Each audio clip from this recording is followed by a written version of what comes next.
Good evening. Welcome to Hot Mess Issue Today, the hit. Please like, follow, and subscribe to my YouTube channel. Today, I have on the sports mask, and the topic is Lia Thomas and Riley Gaines. It seems that the NCAA went back and, for lack of a better word, transferred the trophies between the two of them.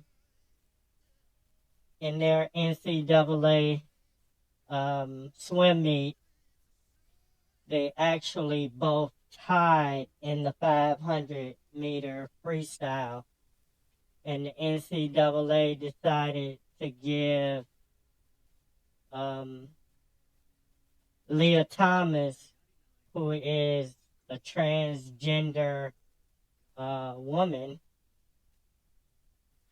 fifth place, and give Riley Gaines the sixth place. But they tied, so Riley Gaines was upset, and she took it all the way to Congress. And when it came back down, I guess the NCAA felt a little pressured, and they reversed their decision and awarded Riley Gaines fifth place and Lia Thomas sixth place. But it's a crazy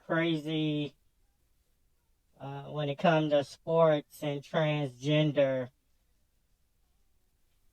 They're gonna have to address that problem at some point in all sports, case by case, and either it's gonna be male, female, transition category, and I guess you gotta have two, whether they transitioning from male to female or transitioning from female to male.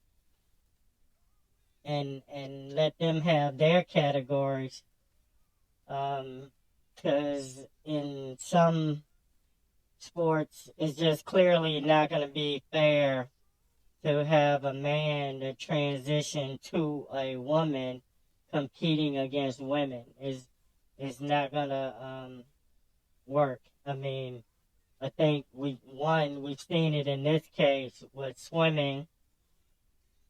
And, I mean, Lia Thomas, once she transitioned and was able to compete with the women, she started winning all kinds of events. Because even at that, she won the 100, I think. And she started setting records and everything. So,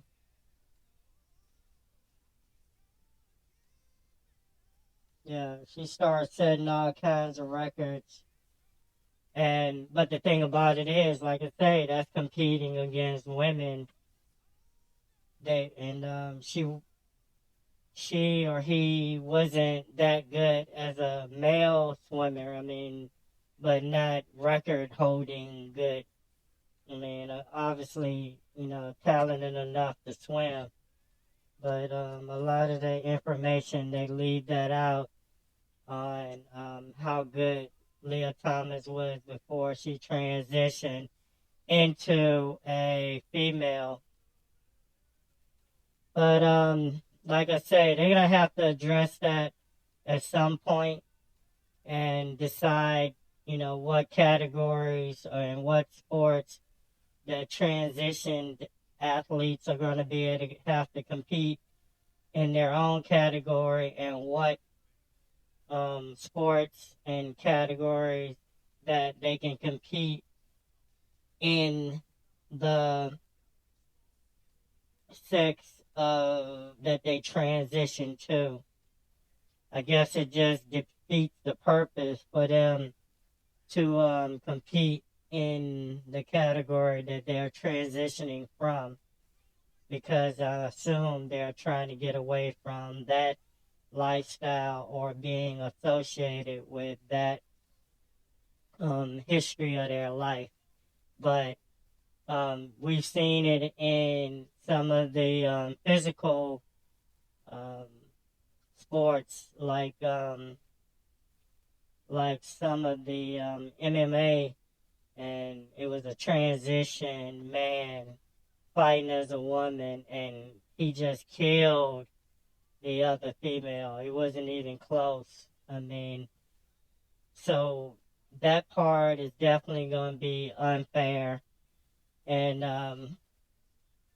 like I say, all the sports, even whether they're professional or college or high school, they're going to have to, at some point, and hopefully some point soon, address that issue about transitioned athletes.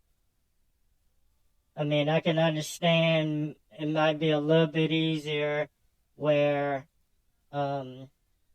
athletes aren't physically touching each other, and that direct strength may be something. But even when you have that in track, I mean, you have a transition athlete doing shot put or doing discus or whatever.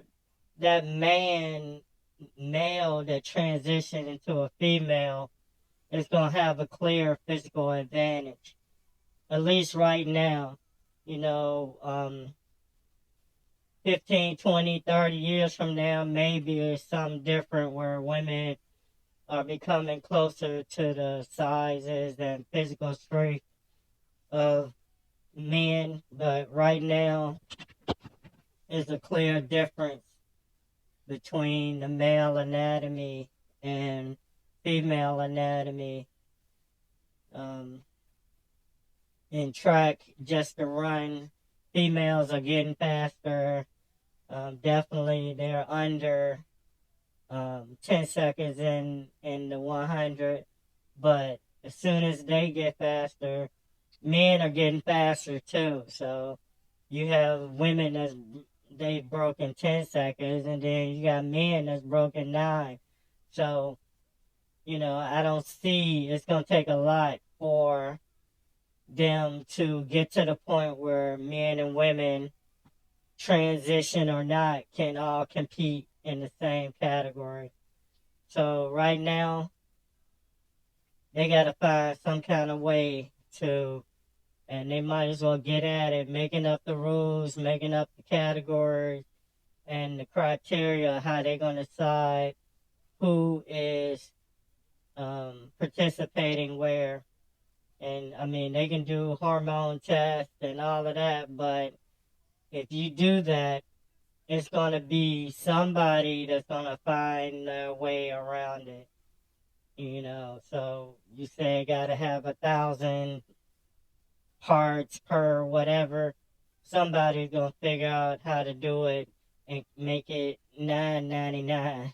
So I don't know. Wake up, the world. Let's get woke.